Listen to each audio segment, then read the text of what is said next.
Hey everyone, it's me, Chris, from Body Nova Fitness Coaching. And today I got you here with common female fitness myths. And part of the reason why it's kind of dispelling these are so important is they're not, most of them aren't based in science. They're based in emotion, okay? And one of my mentors, he helped me out a lot when I was a fitness manager. The thing that he said to me was, people buy on emotion and try to justify it with logic. So with a lot of these, the biggest fear for women is the fear of looking like a man.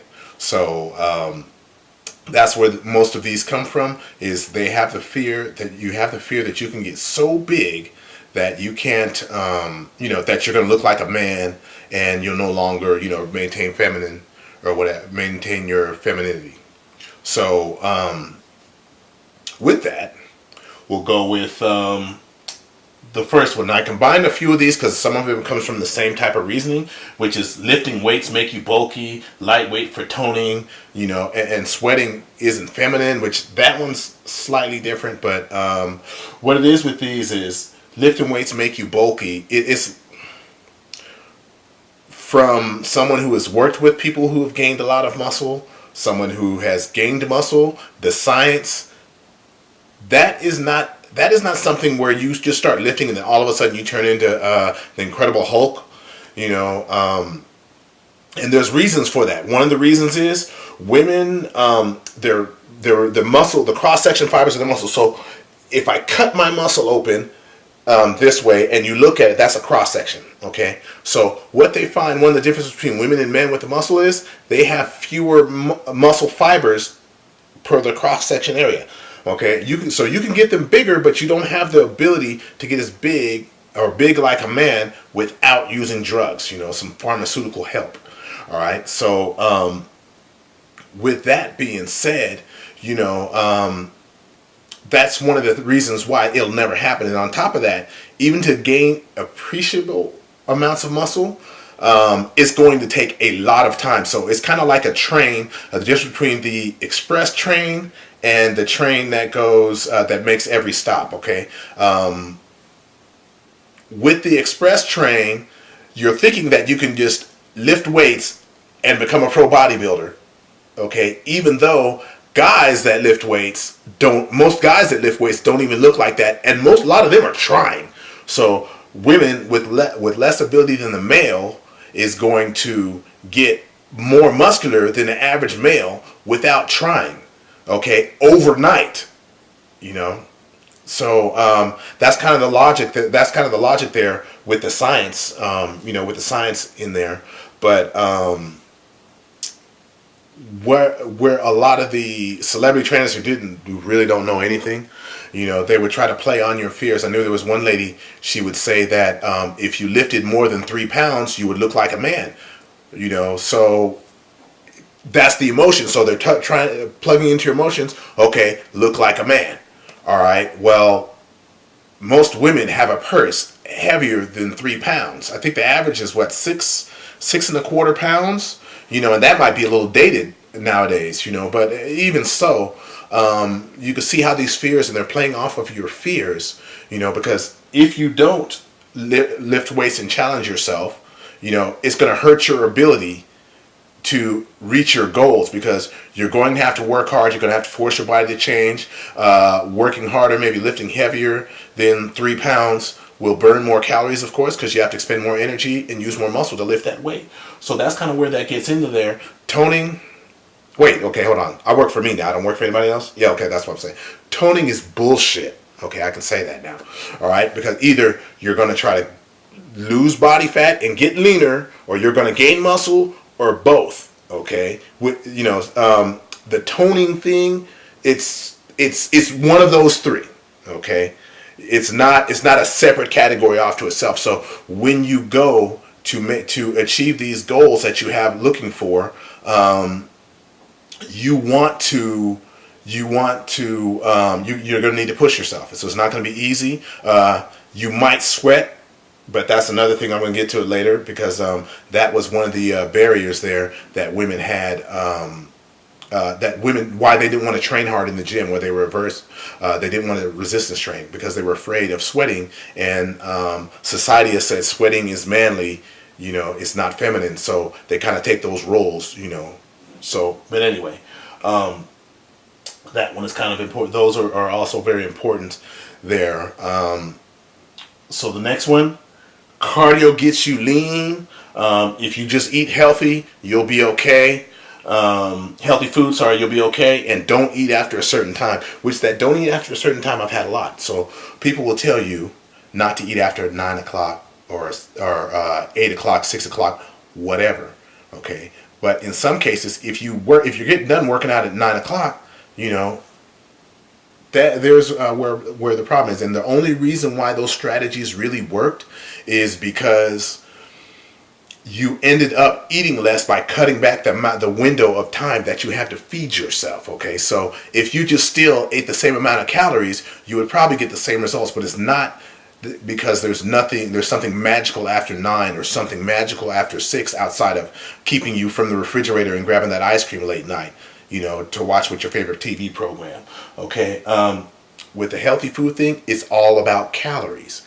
Okay, so if you eat healthy foods and you still overeat on your calories, you're still in trouble. Okay, you're still going to have problems losing weight. So a lot of these really don't mean too much anything there. So interesting thing. Okay, sauna suits, hot rooms, hot yoga. Okay, people will think that exercising in the heavy temperatures because you're going to sweat more and you're going to burn. So you're going to have to spend more calories to make your body sweat. Problem with these is that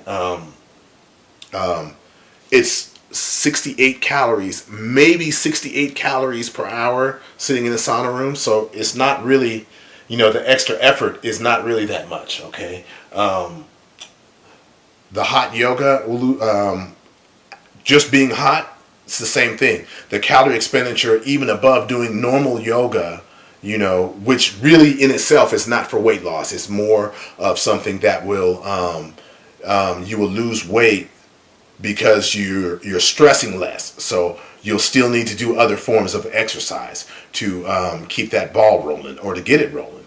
All right. Oh yeah. Okay. So we're with continuing with the sauna suits. There is actually a little bit of research. I think it was American Council on Exercise, where the person wearing the sauna suits actually did lose more weight. Now this is the neoprene deal there, not the big trash bag like thing. It was the neoprene, and they did lose a little bit more weight. But I think that study ran for 6 months, and it was like we're talking like 2 or 3 pounds there. It wasn't anything that was really large. If you drop me a note, I'll double check that for you. But yeah, that was done by the American Council of Exercise, or ACE. They conducted a study on that. But outside of that, with these type of things, with the hot suits and with increased body temperature, you're looking for very negligible gains. Even with cold, where you're doing cold, you're not burning a high amount of calories extra. So you want to be careful with that. All right. Detox and cleansing. Okay. Here's the catch. Okay, your body likes to, your body does this on its own, and it does a pretty good job of it. But where the problem comes in is, do you have the nutrients within your body to help the body do this? Do you have the proper amino acids, vitamins, minerals, and things like that? And that's where that's where you could get into trouble. And on top of that, you have to, your body fat is distorting your fat. So a lot of the times you have to drop fat for them to be released, but there's not going to be too big of a weight loss with that. Now, it may help you when you do other stuff, lose weight, provided you're not putting a lot of those same toxins back into you, with stuff that you eat or products that you use or whatever. Okay. Moving on. This is a big one. The fat burning zone.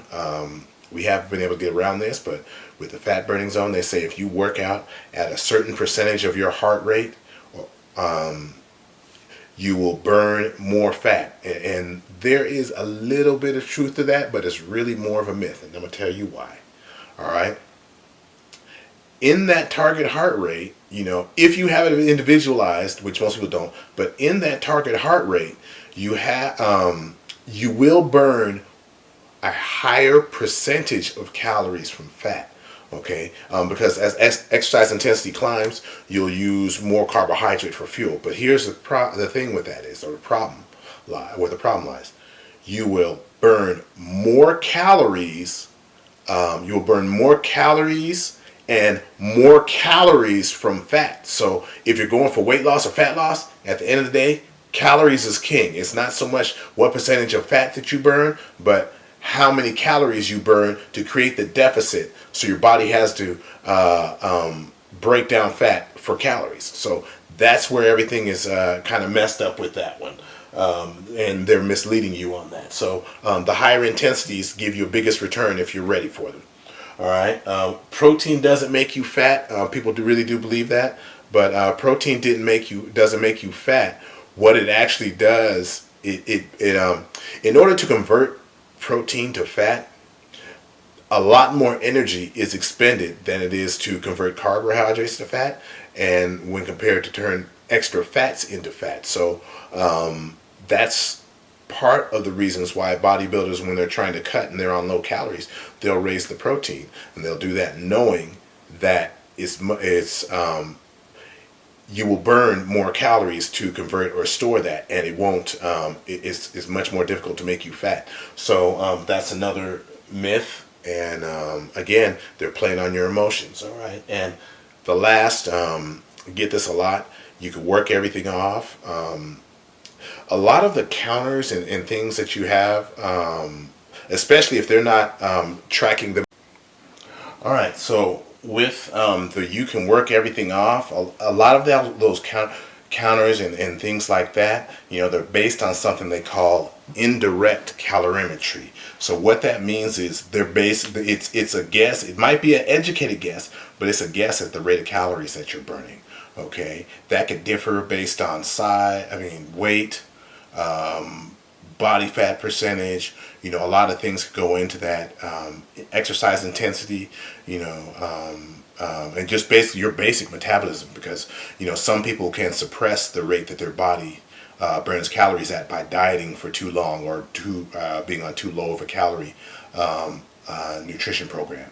So that's something that you should look out for, because sometimes people will go out, oh hey, Taco Tuesday, yeah, and they'll have the tacos, which in itself couldn't be that bad unless they're having a lot of chips with that, chips and guacamole, which can raise the calories, or even having margaritas with that, which some of those things get pretty freaking large, and it could be, 500 calories a drink, so, and seeing with these average people, when they're doing running, I don't think it's running, it's like walking, but anyway, it's taking them, they're walking 10-minute miles, which usually you'll look at the science and you'll say that whether you walk it or you run it, you still only burn 100 calories for that mile. So